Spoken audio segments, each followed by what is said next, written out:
عیسائی مسلمان دونوں جھگڑا کر رہے ہیں، غوث اعظم گزر رہے ہیں، جھگڑا ہو رہا ہے۔ عیسائی مسلمان سے کہتا ہے ہمارے نبی عیسیٰ علیہ السلام نے مردے زندہ کیے، تمہارے نبی نے بھی کو کیا تو بتاؤ۔ مسلمان پڑھا ہوا نہیں تھا، حالانکہ نبی پاک نے بڑے مردے زندہ کیے، پڑھا نہیں تھا، بتا نہ سکا۔ غوث اعظم کے کان میں آواز گئی تو جا کے عیسائی کا بازو پکڑ کے جھنجھوڑا، فرمانے لگے کیا کہا تم نے؟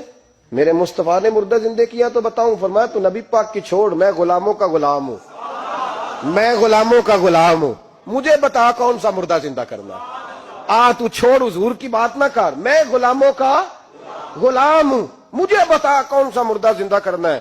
پرانی قبر پہ لے گیا، کہنے لگا جی اگر نہ ہوا تو غوث اعظم فرمانے لگے جو تو کہے گا وہ میں کروں گا۔ تو کہنے لگے اگر ہو گیا تو، تو غوث اعظم کہنے لگے نہ میرے خانقاہ پہ جھاڑو دینا، نہ میرے برتن مانجنا، نہ میرے گھر کا سودا لانا، اگر زندہ ہو گیا تو بس میرے نبی کا کلمہ پڑھ جانا، بس میرے رسول کا کلمہ پڑھ جانا۔ اللہ اکبر۔ اس نے جو سب سے پرانی قبر تھی نا، وہ کہتا ہے یہ ہمارے دادا نے بھی نہیں دیکھا تھا بندہ کون ہے۔ اس قبر پہ کھڑا ہو کہنے لگا اس کو زندہ کرے۔ تو غوث اعظم رضی اللہ تعالیٰ عنہ قبر کے سرانے کھڑے ہوئے تو دعا کرنے لگے، کہنے لگے مولا اپنے لیے نہیں تیرے رسول کے لیے۔ پھر فرمایا قم باذن اللہ، اٹھ اللہ کے حکم کے ساتھ۔ ایک عورت کلمہ پڑھتی ہوئی کھڑی ہو گئی، اور کھڑی ہو کے اس نے پہلا جملہ کہا تو کمال کر دی، کہنے لگی میرے نصیب دیکھو میں بنی اسرائیل کی تھی، عبد القادر تیرے صدقے جاؤں، تو نے مجھے کھڑا کیا ہے تو اللہ نے مجھے مصطفیٰ کا کلمہ پڑھنے کی توفیق دے دی، تیرے قربان جاؤں عبد القادر، تیری کیا بات ہے۔ اب وہ بندہ دوڑ دوڑ کے غوث اعظم کے قدموں میں آیا، فرمانے لگے نا کلمہ میرے مصطفیٰ کا پڑھنا ہے۔ آج نا کرامت کی بات آتی ہے تو بندے چھپنے لگ جاتے ہیں، کہتے ہیں نہیں یہ نہیں ہو سکتا، بڑا مدافعانہ سا عمل، بڑا شرمندہ سا بولا جاتی۔ وہ غوث پاک ایک دن ایک صاحب کرامت بیان کر رہے تھے تو بڑے جھجک کے حضور غوث اعظم، میں نے کہا تو بیٹھ مجھے بیان کرنے دے، تو ڈر رہا ہے کرامت سے ڈر رہا ہے، مجھے بیان کرنے دے، میں بیان کرتا ہوں، مجھے بیان کرنے دے۔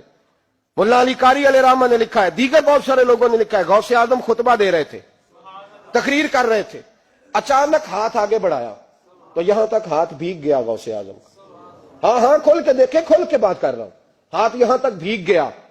مرید کہتے ہیں ہم نے پوچھا حضور پانی بھی کوئی نہیں، ہاتھ بھیگ گیا۔ میں چپ کر کے سبق پڑھو، شاگردوں کو پڑھا رہے، چپ کر کے سبق پڑھو۔ تھوڑی دیر گزری، چند گھنٹے تو ایک قافلہ آ گیا، سارے لوگ پانی میں بھیگے ہوئے ہیں، حضور غوث اعظم کے سامنے کھڑے ہوئے، کہا حضور آپ نے بڑی کرم نوازی فرمائی، بڑی کرم نوازی۔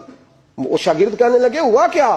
تو وہ لوگ کہنے لگے کشتی میں بیٹھے تھے تو کشتی ڈوبنے لگی، ہم نے کہا یا شیخ عبد القادر جیلانی، خدا کے فضل سے ہم پر ہے سایہ غوث اعظم کا، ہمیں دونوں جہاں میں ہے سہارا غوث اعظم کا۔ کہتے ہیں حضور غوث اعظم نے وہاں بیٹھے ہاتھ لگایا اور ڈوبتی کشتی کو باہر نکال لیا، اور ڈرنے لگے، کہنے لگے جناب یہ کرامت لوگ نہیں مانیں گے۔ تو میں کہا جنہیں نہیں مننا نہ منے، ان کے کانوں کے نا پیچھے خارش ہوتی ہے جب اس طرح کی ولیوں کی بات بتائی جائے۔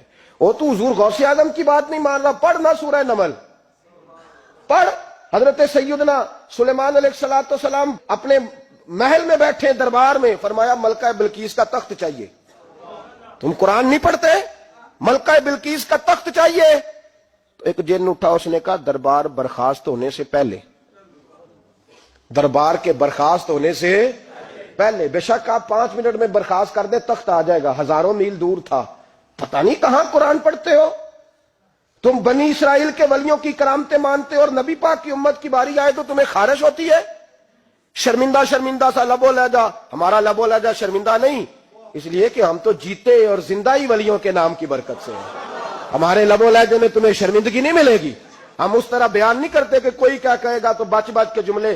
حضرت سلیمان سے کہا آپ کا دربار برخاست ہونے سے پہلے، آپ نے فرمایا نہیں بھائی اس سے بھی پہلے چاہیے۔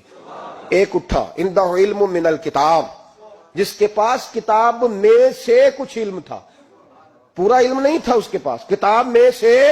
حضرت آصف بن برخیا تو کہنے لگے حضور میں نہ لے آؤں؟ تو میں کب لاؤ گے؟ انہوں نے کہا پلک جھپکنے سے نہ، اگر سارے بولے تو لطف آئے گا، پلک جھپکنے سے پہلے۔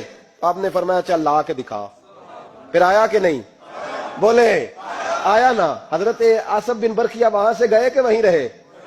آیا نا تخت، 80 فٹ اونچا، 80 فٹ چوڑا، 80 فٹ لمبا، اتنا بھاری کہ شاید 50 لوگ نہ اٹھا سکیں، وہ آیا سامنے رکھا تو حضرت سلیمان کہنے لگے یہ کیا ہے؟ تو جناب آصف بن برخیہ کہنے لگے ھذا من فضل ربی، یہ میرے رب کا، اور جن پر نرا فضل ہے ان کی یہ شان ہے جن کو اللہ کے وبشر المؤمنین بان لهم من اللہ فضلا کبیرا، محبوب اپنے غلاموں کو خوشخبری دے دے کہ تیرے غلاموں پر میرا بڑا فضل ہے، فضل نہیں فضل کبیر ہے۔ تو جن پر نرا فضل ہو وہ تو بغیر جائے تخت لے آئے، اور جن پر فضل کبیر ہو وہ ڈوبتے ہوئے مرید کو ہاتھ ڈال کے بچا نہیں سکتے، وہ نہیں بچا سکتے۔ ڈر ڈر کے کیوں بات کرتے ہو؟ کھول کے کو خدا کے فضل سے ہم پر ہے سایہ غوث اعظم کا، ہمیں دونوں جہاں میں ہے سہارا غوث اعظم۔ حضور غوث پاک واز کرتے، نصیحت کرتے، اور چونکہ نہ شہرت کے لیے، نہ مال کے لیے، نہ نوٹوں کے لیے، اس لیے غوث اعظم جب تقریر کرتے نا، ایک دن بغداد میں بارش شروع ہو گئی، خطاب ہو رہا تھا، لوگ بکھرنے لگے تو دو جملے غوث پاک کے، کہنے لگے یا اللہ تو دلوں کے بھید جانتا ہے، اگر بندے میں نے اپنی ذات کے لیے اکٹھے کیے ہیں تو تیز بارش برسا، دوڑا دے سارے، اور اگر تیرے لیے اکٹھے کیے ہیں تو پھر بھی تیری مرضی، رکھنے ہیں تو رکھ، بھیجنے ہیں تو۔ حضرت یحییٰ کہتے ہیں سارے بغداد میں بارش ہوتی تھی، پر جہاں غوث اعظم کی محفل ہوتی تھی وہاں کوئی نہیں ہوتی تھی، وہاں کوئی نہیں ہوتی تھی۔ غوث اعظم تقریر کرتے کبھی کبھی وجد آتا تھا۔ وجد کس کو کہتے ہیں؟ وجد کبھی کبھی آپ کہتے نہیں کہ